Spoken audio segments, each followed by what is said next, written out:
You're new. Are you new haircut? New haircut and no mask. A mask. Oh my gosh. Did you cut it off? Holy cow. Brand new person. Okay. As you all are aware, we are en route to Poughkeepsie, New York, where President Biden will visit an IBM site to meet with workers, tour the site, and give remarks during the president's visit. The company will announce a $20 billion investment over the next decade in R&D into design and manufacturing of semiconductors, mainframe technology, artificial intelligence, and the quantum computing across the Hudson Valley. These investments will create good-paying manufacturing jobs here in the United States. The president will be joined on today's tour by New York Governor Kathy Hochul, as well as Congressman Sean Patrick Maloney, Paul Tonka, and Pat Ryan. He'll be joined by the Intel CEO, Arvind Krishna. And today we'll have Brian Deese, who's standing right next to me, Director of the National Economic Council, joining us to talk through our domestic manufacturing boom, our strong labor market, and to answer any of your questions on economic developments. But before I turn over to Brian, I have one thing that I wanted to say and share with you, which I think is very exciting. This Saturday and Sunday, the White House will continue its annual tradition of welcoming the public for fall garden tours. I know you guys have been waiting for this moment. This year will be the first time the White House has been able to host fall garden tours since the pandemic started. In April 2022, the White House hosted spring garden tours, marking the first opening of the White House gardens to the public during the Biden-Harris administration. This year, the President and the First Lady would like to especially thank and honor White House Grounds Superintendent Dale Haney. If you ever met him, he is a wonderful human being.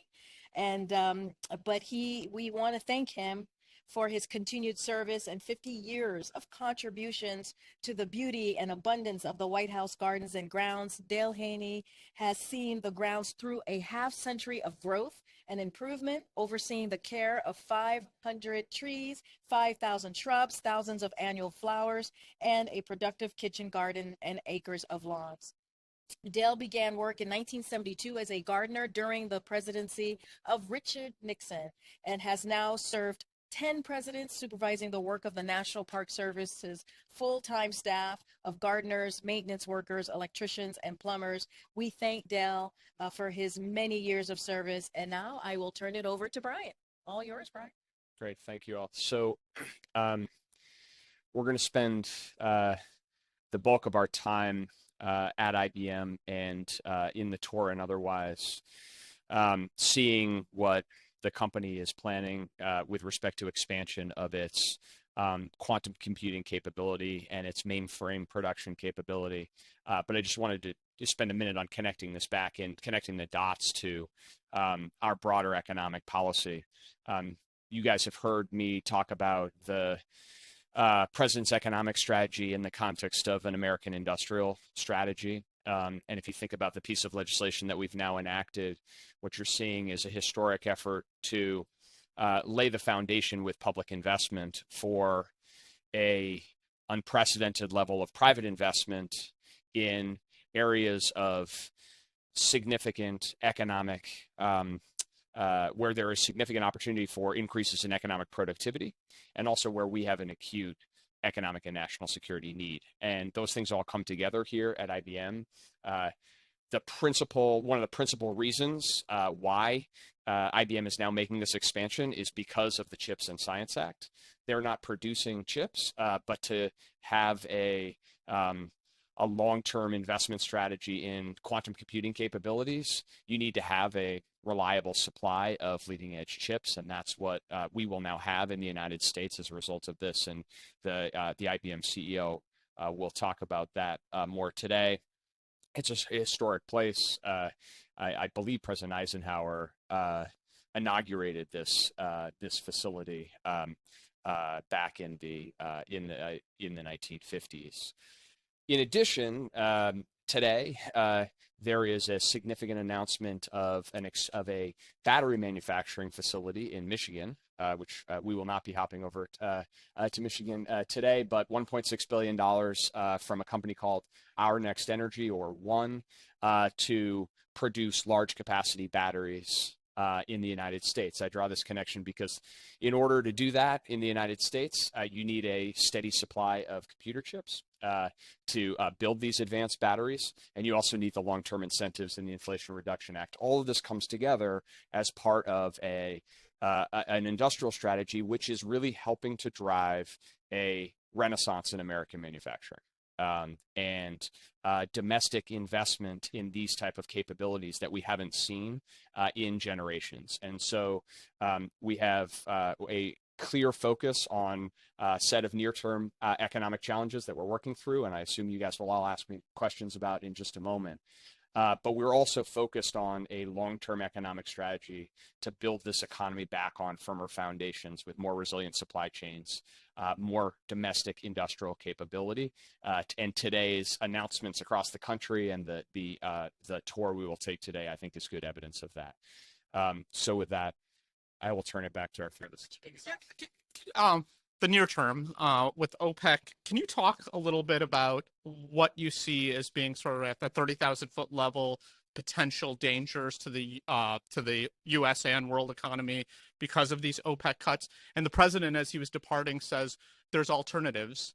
What are the alternatives that are being weighed right now? So the president's approach, our approach, and our strategy since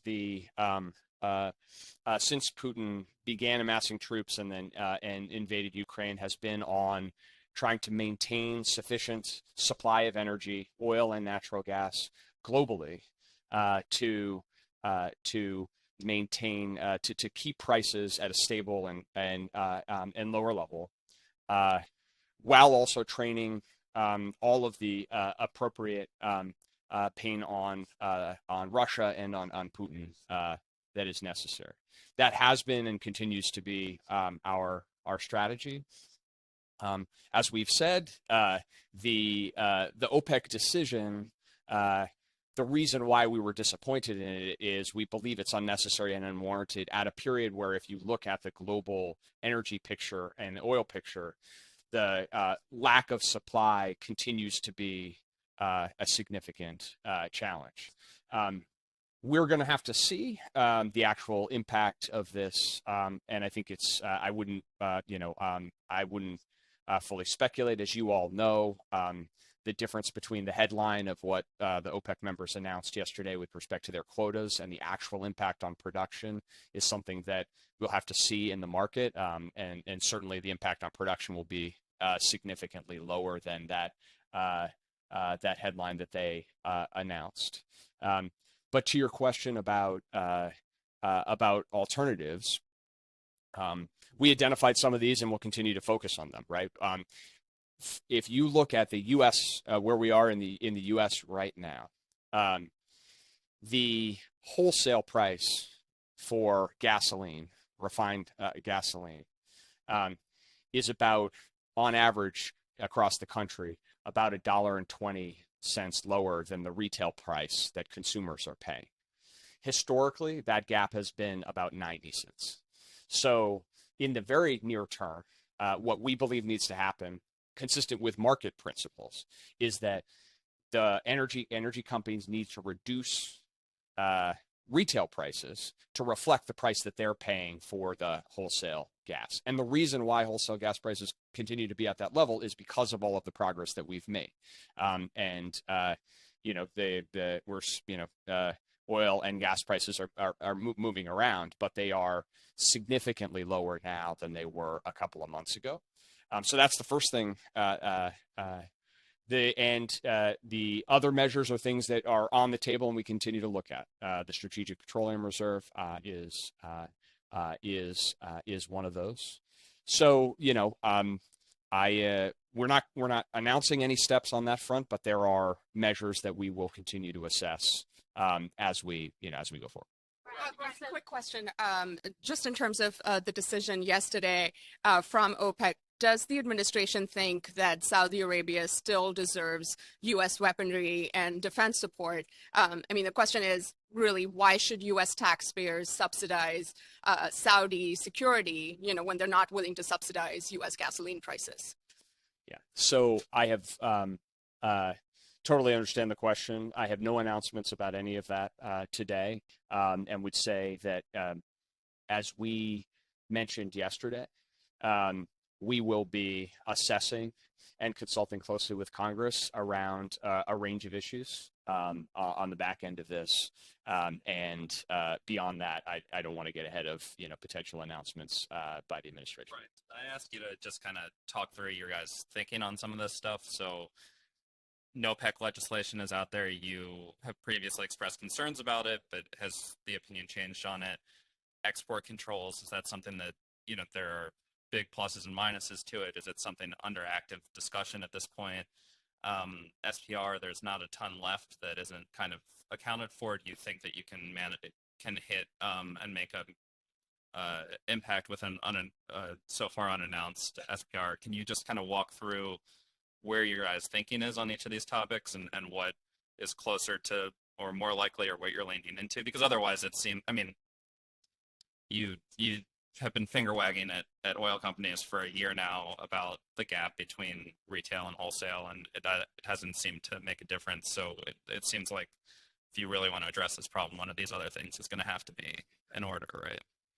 Yeah, so I'd start by but respectfully but strongly rebutting the last point, which is we have been actually looking at a set of tools and deploying tools, and over the course of the last couple set of months, you've seen that have very clear and tangible impact. So, you don't have to take my word for it. If you look at most serious oil market analysts, they would say, one of the most significant drivers of blunting oil price increases over the last set of 3 or 4 months was the president's decision to release 1 million barrels a day from the Strategic Petroleum Reserve. I was just talking about the attacking oil companies over the price, for not the actual release from the SPR. If you look at the gap between wholesale and retail prices, it has come down. It hasn't come down enough, right? But it has come down. So compared to conversations we were having late spring or early summer, we're in a different position on those fronts. And I would think that is in part a reflection of U.S. policy and U.S. policy choices. And we've done that in the face of, I think we've talked about this and others, there's lots of oil calls of, prices are going to spike. When we were in the spring, before we deployed some of these tools, there were lots of projections that this summer we would see oil prices go to 140, 150, 180, 200, right? And so we have used our tools to an effect, including on the issue that you're describing. As we think about things going forward, look, on the congressional side, we were intentional in describing exactly how we are going to go about this, which is we're going to consult with Congress on additional measures. There are a number of those that have been put forward, debated for some time, and we're going to engage because we need to look at whether and what tools are necessary in that context. Including OPEC. We're gonna consult on all of the ideas that are out there on the legislative side, and what I would say in the category of the other things you're mentioning is that what the president has directed us, and it continues to be the case, is to take nothing off of the table. And to assess the situation and bring recommendations and take recommendations. That's what we have done. And we have acted in a number of places where we've made that judgment. That's what we will continue to do. And we've been clear that for, in addition to trying to bring prices down to reflect market conditions and then to, and otherwise, there is a national economic and national security rationale behind making sure we have sufficient inventory across the country to manage and deal with contingencies and downsides. Where the president was in Florida yesterday to see the damage from the hurricane, and extraordinary damage that will be a huge effort to rebuild. Had that hurricane had a different trajectory, it could have had a much more significant impact on energy supply. And we need to look at the inventory situation across the country and regionally and make sure that, we're positioned effectively. And, we're gonna keep working with industry wherever we can to do that, but also have to consider measures if it's in the national interest. Trying to follow up on that. Is an export ban or limiting exports on gasoline and refined petroleum products one of the things that is still being considered and on the table? So what I was saying is we said I want to be clear on this, because we have said this before, and I will say this again. The president has directed that we have all options on the table, and that will continue to be the case. And so that's how we're approaching this question. How seriously is that being considered? Any sort of update on that? I don't have any update on that. And do you follow up on that? How do you think allies in Europe or in Asia would take a ban on exports? Have there been, international consultations about it? So, number one, we have and continue to be an extraordinarily close engagement with our partners and allies on the energy challenges that the world is facing, from the level of the president down to his senior team. We are in daily and weekly touch, particularly with our European allies, and that is part of how we have worked collaboratively, for example, to double the share of U.S. natural gas that is going to Europe from earlier this year, and we'll continue to do that. I think I would say, and just back to the prior question, the issue for the U.S. and our economic security is maintaining sufficient inventory levels so that we aren't in a situation where U.S. consumers are forced to bear the brunt of anticipated or unanticipated economic challenges. So that's why we focus on the retail price reflecting a reasonable historical wholesale price, is because otherwise American consumers are bearing the brunt, and why we focus on areas where we have historically low inventories, because that creates a potential risk where the U.S. consumer, we can't have a position where the U.S. consumer is put in a place where they're bearing the brunt. But just to hone in on that, U.S. gas prices are going up now. They have been going down. They're going up because of oil price rise. So what in the short term is available, given that this is something that's on consumers' minds across the country right now? So, number one, let's take stock of where gas prices are today. Today in America, the most common price for retail gasoline is $3.29. We're headed to New York and New Jersey, where the retail price is about $3.50. It's down 30 to 40 cents from where it was a month ago. And so we are laser focused on what we can do to keep bringing that price down. But we start from the prospect of American consumers are paying significantly less for gas at the pump today than they were a month ago, 2 months ago. And that reflects some of the progress that we have made. In the immediate term, those prices can and should come down more because of the dynamic that we just described. The wholesale price, the price that the gas station companies are paying for that gas, notwithstanding the fact that oil prices have come up a bit, is still historically low compared to the retail price that they're charging at the pump.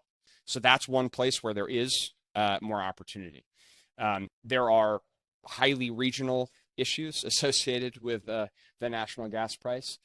Some of those are, a function of refinery issues that we are in close consultation with industry on, have made very clear that if there is any federal resource necessary to help address immediate refinery issues, then we're going to take it. And so, I think that reflects some of the things we're focused on in the immediate term. Does this plan by OPEC change your plans for refilling the SPR, so we're not competing with the consumers, aren't competing against the government to replenish the reserves? So I think our approach to that question has been consistent. I think will remain consistent, which is that the Department of Energy is finalizing rulemaking is in the process of finalizing rulemaking that will allow them to engage in repurchases while providing the market more clarity about how they will do that and at what price farther into the future. And that will be the tool that they will use to do that, to provide the market clarity on how they're going to do that, but also do it responsibly over a longer term time. Is there a timeline? Because market clarity seems important right now. So as they finalize that rulemaking, then they will be in a position to do that. When does the administration plan to make the full intelligence report on Khashoggi public, as human rights groups have asked for repeatedly? If you can, maybe talk about what the delay there is. Wait, I'm so sorry. What was the question? The full intelligence report on Khashoggi. When is the president planning to make that public? What is the holdup? Is that being considered now? I know this question has been asked many times before, and don't have anything to preview or share at this time. And we will get to you guys when we have something to share, but don't have anything at this time. Right. On the broader economic perspective, is the White House concerned that the economic trajectory right now, given the labor market, the oil prices, interest rates, is sort of heading in the wrong direction after the summer when things seem to be getting better? Well, I would say the most significant mark of the American economy right now is its resilience, the resilience of the labor market, which you have seen, and you saw in the weekly unemployment insurance claims that came out this morning. We have been saying for some time that as part of the transition that our economy is going through, we fully anticipate that for example, the progress in the labor market cool from the 500,000 to 600,000 jobs a month that the economy was creating at the end of last year and the beginning of this year to something more consistent with what we've seen historically when unemployment rates are in the high threes. So that we certainly anticipate that will happen, and that is a sign of the transition that we're moving through. I think lifting out of it to your question, even as we focus on the important near-term issues like dealing with refineries to try to keep the progress in gas prices coming down to sustaining, we are very focused on the long-term economic strategy that this president has had since taking office. And one of the key hallmarks of that is how do we build a more resilient economy, a stronger industrial base, an American manufacturing industry that can actually grow and sustain, and the follow-on benefits that has for communities across the country. And I think that is a story that is less told today, but bears significant focus. That's part of the reason for this trip, is that there are things happening in American manufacturing and domestic investment in key sectors that we haven't seen in generations. And so we're keeping an eye on what we can do to sustain that over the medium term. Do the last question because we're about to land. IBM, Micron, right, was this week, and you mentioned the Michigan deal. Is there any, and I realize a lot of this is in the future, so people aren't seeing the immediate effects, but is there any frustration that you guys aren't getting credit and how the American folks see this administration building the economy? I think that the reason, you see the president doing what he's doing today and us doing is that we try to make sure that we are communicating clearly to people. But ultimately, it's not just, in the future. You go talk to the community of Syracuse, you talk to Poughkeepsie, folks in Poughkeepsie, they are seeing that when this kind of investment comes forward, even if the investment's going to operate over a decade, the initiation of that breathes life into communities and creates economic opportunity that is more durable. And I guess that's part of the point about, the longer term economic strategy here is about, durable and resilient economic growth, which is highly consistent with standing up while a plane lands. We just landed. Thanks, everybody. Thanks, Sorry it was shorter. We landed earlier than expected. Hold on.